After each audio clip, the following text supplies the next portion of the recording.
Après la découverte du monastère de Sapanta Peri, nous rejoignons sous la pluie le célèbre cimetière joyeux. En cette fin septembre, le moins que l'on puisse dire, c'est qu'il fait frisquet. Mais cette météo automnale installe une atmosphère singulière.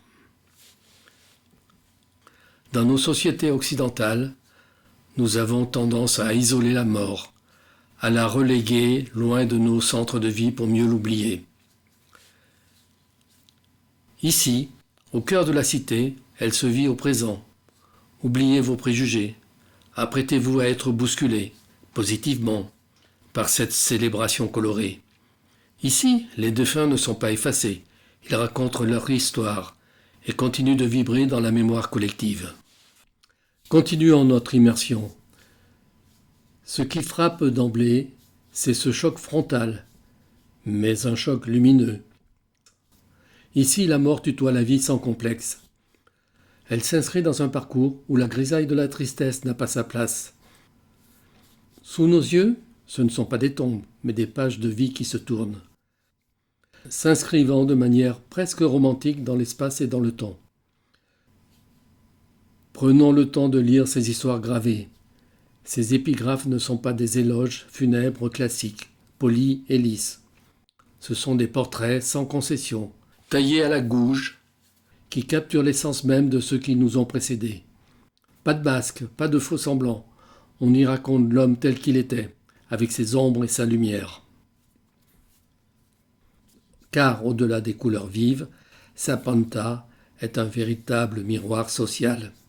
À travers ces croix de chêne, on devine en filigrane la rudesse d'une existence paysanne où le travail de la terre est élevé au rang de sacré.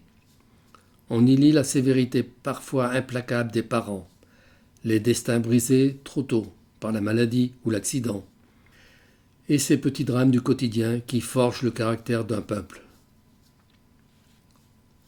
On y croise aussi les faiblesses humaines.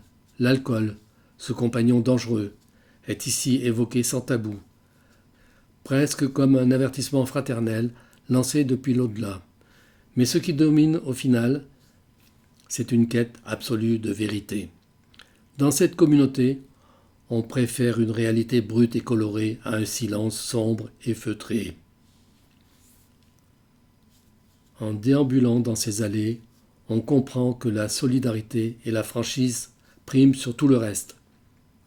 C'est le testament d'un village qui refuse l'oubli et choisit de célébrer la mémoire par le rire, la couleur et la poésie du réel. Bienvenue dans la mémoire vive de Sapanta.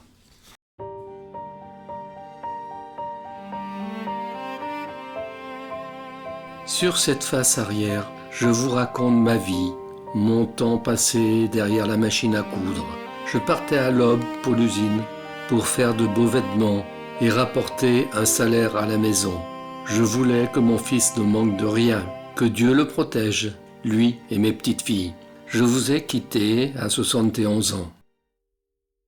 En observant de plus près ces croix de chêne, on découvre un langage codé où chaque détail a son importance. Au-delà des récits, c'est une forêt de symboles qui s'épanouit sur le célèbre bleu de Sapanta. Regardez ces colombes, elles ne sont pas là par simple esthétique. Elles représentent l'âme du défunt qui s'envole, ou un dialogue amoureux qui défie la mort. La géométrie, elle aussi, raconte une histoire ancienne.